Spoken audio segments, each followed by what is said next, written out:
कोई भी अगर कहीं पे सामान लेने के लिए जाते हैं तो वो हर चीज़ की गारंटी मांगते हैं कि क्या इस चीज़ की कोई गारंटी है, तो उसके द्वारा फिर उसको गारंटी दी जाती है कि बिल्कुल हाँ इसकी गारंटी है। तो आज के वीडियो के अंदर मैं आपको बताने वाला हूँ, क्योंकि बहुत से हस्बैंड्स के ये सवाल मेरे पास में आते रहते हैं। मैं जैसे कई वीडियो के अंदर बात करता हूँ कि अब पति को अपनी पत्नी को मेंटेनेंस नहीं देना पड़ेगा, ऐसे नहीं देना पड़ेगा, जो भी वहाँ पे उपाय होते हैं वो उपाय मैं बताता हूँ। तो यहाँ पे हस्बैंड की तरफ से एक कहना होता है कि क्या इस चीज़ की कोई गारंटी है, क्या आप गारंटी लेंगे कि हस्बैंड को मेंटेनेंस नहीं देना पड़ेगा। तो बिल्कुल इस वीडियो के अंदर मैं 101% गारंटी लेता हूं कि अब हस्बैंड को अपनी वाइफ को मेंटेनेंस नहीं देना पड़ेगा। और कैसे नहीं देना पड़ेगा, बस एक काम करना होगा जो मैं इस वीडियो के अंदर बताने वाला हूं। बस ये काम करते ही अपनी वाइफ को बिल्कुल भी मेंटेनेंस देने की जरूरत नहीं पड़ेगी। तो ये काम कौन सा है जो इतना इंपॉर्टेंट है, वाइफ को मेंटेनेंस नहीं देना पड़ेगा, ये पूरी जानकारी इस वीडियो के अंदर मैं आपको बताने वाला हूँ। वीडियो बहुत ही महत्वपूर्ण है, आपके फायदे का है, इसलिए आपको करना क्या है, वीडियो को बिल्कुल अंत तक देखना है, तभी पूरी जानकारी समझ में आएगी। क्योंकि आपको अच्छे से पता है कभी भी आधे अधूरे वीडियो से जानकारी समझ में नहीं आती है, इसलिए पूरी जानकारी के लिए वीडियो को बिल्कुल अंत तक देखना होता है। और ये आपका अपना चैनल है, इसको अगर आप अब तक सब्सक्राइब नहीं करे हैं तो पहले इसको सब्सक्राइब भी कर दीजिए, तो साथ में बेल आइकन को भी दबा दीजिए। तो चलिए शुरू करते हैं।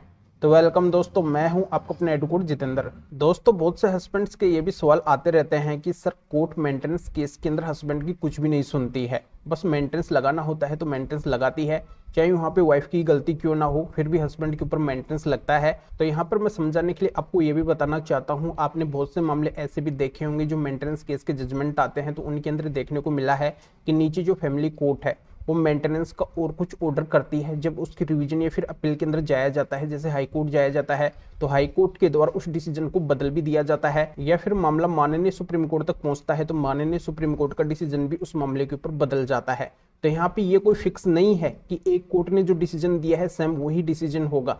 तो यहाँ पे आपको क्या करना है, अगर एक कोर्ट आपके खिलाफ डिसीजन दे रही है तो आपको वहां पे चुप नहीं बैठना है, क्योंकि आपको पता है यहाँ पे वाइफ की गलती है, और वाइफ की गलती होते हुए भी कोर्ट के द्वारा आपके ऊपर मेंटेनेंस लगाया गया है। तो जब वो वाइफ मेंटेनेंस लेने लायक नहीं है, फिर भी कोर्ट का ऐसा ऑर्डर होता है, हस्बैंड के ऊपर मेंटेनेंस लगाया जाता है, तो बिल्कुल यहाँ पे हस्बैंड के साथ में गलत होता है, अन्याय होता है, ये अन्यायपूर्ण हस्बैंड के साथ में डिसीजन होता है। तो यहाँ पर मैं बताना चाहता हूँ कि अगर इस तरीके का कोर्ट का ऑर्डर होता है हस्बैंड के ऊपर, अगर बिना वजह मेंटेनेंस लगाया जाता है, हस्बैंड के पास में अगर मेंटेनेंस से बचने के एविडेंस यानी कि सबूत है, तो हस्बैंड को क्या करना है, तुरंत उस मामले की रिवीजन या फिर अपील ऊपर वाले कोर्ट के अंदर डालनी है, चुप नहीं बैठना है। और जो मेंटेनेंस का ऑर्डर हुआ है उसके ऊपर हस्बैंड को स्टे लेना है, यानी कि पहला काम हस्बैंड का यही होना चाहिए, प्रमुखता हस्बैंड को इसी चीज के ऊपर देनी है। मेन फोकस हस्बैंड का यही होना चाहिए कि हस्बैंड को हर हाल के अंदर उस ऑर्डर के ऊपर स्टे लेना है। और स्टे अगर हस्बैंड को मिल जाता है तो बिल्कुल भी उस वाइफ को मेंटेनेंस नहीं देना पड़ेगा, हस्बैंड यहाँ पे मेंटेनेंस से बच जाएंगे। तो हस्बैंड ये काम जरूर करे, अगर अपने मामले की रिवीजन या फिर अपील के अंदर हाई कोर्ट या फिर सुप्रीम कोर्ट जा रहे हैं तो वहां पे पहले स्टे लेना है उस ऑर्डर के ऊपर जिस ऑर्डर के खिलाफ वहां पे वो गए हैं। फिर अपनी मेंटेनेंस से बचने की बात हस्बैंड को रिवीजन या फिर अपील के अंदर मजबूती से रखनी है, और वहाँ पे जितने भी एविडेंस हस्बैंड के पास में, उस सारे एविडेंस वहाँ पे रखने हैं कि इस आधार से इस वाइफ का मेंटेनेंस नहीं बनना चाहिए। और वहाँ पे जज साहब को अच्छे से कन्विंस करना है, समझाना है, पूरा जोर वहाँ पे लगाना है।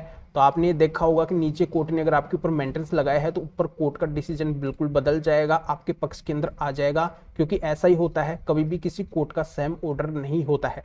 तो ऐसे आप उस वाइफ को मेंटेनेंस देने से बचेंगे। तो मेरा कहना यही है कि अगर आपको स्टे मिल जाता है, अगर आप स्टे ले लेते हैं, तो बिल्कुल आपको 101% वाइफ को मेंटेनेंस नहीं देना पड़ेगा। तो दोस्तों इस मैटर में फिर और किसी भी कानूनी मैटर में अधिक जानकारी लेने के लिए अगर आप मेरे से फोन के ऊपर बात करना चाहते हैं तो व्हाट्सएप पे मैसेज कीजिए, अपॉइंटमेंट बुक करवाइए। तो अभी आप इस वीडियो को लाइक कर दीजिए और शेयर भी कर दीजिए, जो और लोगों तक भी जानकारी पहुंच सके। तो वीडियो देखने के लिए आप सभी का बहुत बहुत धन्यवाद।